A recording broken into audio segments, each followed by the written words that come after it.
नोटबंदी को लेकर जहां कांग्रेस भाजपा का विरोध कर रही है, वहीं शहर भाजपा ने कांग्रेस के सांसद गुलाम नबी आजाद द्वारा बैंकों में कतार में लगे कुछ लोगों की मौत की तुलना उड़ी आतंकी हमले से करने पर आजाद का पुतला जलाकर अपने आक्रोश का इजहार किया। भाजपा नेता और कार्यकर्ता गांधी भवन चौराहे पर इकट्ठा हुए और गुलाम नबी आजाद के खिलाफ नारेबाजी करते हुए उनके पुतले को आग के हवाले कर दिया। एडी अध्यक्ष शिवशंकर हेड़ा ने कहा कि कांग्रेस के गुलाम नबी ने अपने वक्तव्य से शहीदों का अपमान किया है, जिसके लिए उन्हें माफी मांगनी चाहिए। देश की जनता इसे बर्दाश्त नहीं करेगी।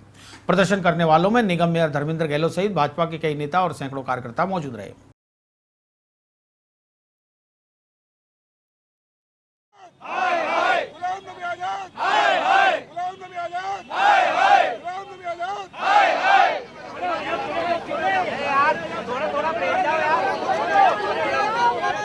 शहीद सियाचिन के बॉर्डर पर खड़ा होकर माइनस डिग्री में रहता है, सीने पे गोली खाता है, अपने घर बार को छोड़कर दिवाली बिगर बनाए, होली बिगर बनाए, सीमा पर रखकर हमारी सुरक्षा के लिए रहता है।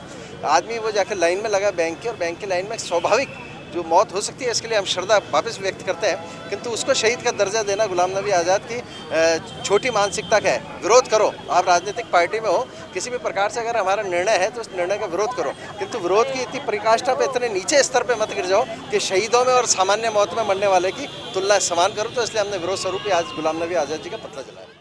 कुछ लोगों की किसी भी आकस्मिक दृष्टि से जो भी कुछ लाइन में लगे और उसके अंदर जो मृत्यु हुई, उसकी तुलना गुलाम नबी आज़ाद जो कांग्रेस के सांसद हैं, उन्होंने उन शहीदों से की जो बॉर्डर के ऊपर इस देश की सुरक्षा करते हुए अपने बलिदान दिया। जिन लोगों ने उनकी तुलना करके उन शहीदों का तो अपमान किया ही है, लेकिन इस पूरे देश का अपमान हुआ है।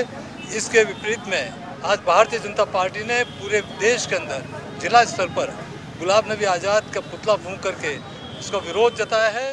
कि 2 दिन पूर्व कांग्रेस के सांसद गुलाम नबी आज़ाद ने एक व्यक्तित्व दिया, और उस व्यक्तित्व के माध्यम से उन्होंने न केवल देश के शहीदों का अपमान किया, बल्कि पूरे देश की भारत माता का अपमान करते हुए जो व्यक्तित्व उन्होंने दिया, जो देश के जवान हमारे सीमा के ऊपर खड़े होकर के बिना किसी स्वार्थ के अपने प्राणों की बिना परवाह किए हुए इस सीमा की रक्षा करते हैं, उनके बारे में ऐसा व्यक्तित्व देना निश्चित रूप से निंदनीय है। भारतीय जनता पार्टी इसकी निंदा करती है। देश भर में 500 और 1000 के नोट बंद होने के बाद जिन लोगों के पास काला धन है, वो उसे कहीं ना कहीं ठिकाने लगाने की फिराक में है। यही वजह है कि काले धन की खेप ट्रेनों के द्वारा यहां से वहां ले जाए जाने के दौरान जीआरपी की पकड़ में अब तक न जाने कितने लोग आ चुके हैं, और पुलिस इनके कब्जे से लाखों रुपए की नकदी भी बरामद कर चुकी है। जीआरपी थाना पुलिस ने 4 दिन में तीसरी बड़ी कार्रवाई को अंजाम देते हुए शनिवार शाम गरीब रथ ट्रेन से सूरत गुजरात के 2 व्यापारियों को 7,60,000 की नकदी सहित गिरफ्तार कर लिया। जीआरपी सब इंस्पेक्टर महेश चंद जोशी के साथ सहयोगी ट्रेन में गश्त कर रहे थे। इस दौरान 2 युवकों के संदिग्ध नजर आने पर उनसे पूछताछ की तो वो घबरा गए। तलाशी के दौरान जयराम नाम के युवक से 4 लाख और रोहित से 3,60,000 की नकदी बरामद की गई। पूछताछ के दौरान दोनों ही नकदी के बारे में कोई संतोषजनक जवाब नहीं दे पाए। जीआरपी ने दोनों को थाने लाकर बरामद नकदी को आईपीसी की धारा 102 के तहत जब्त कर लिया।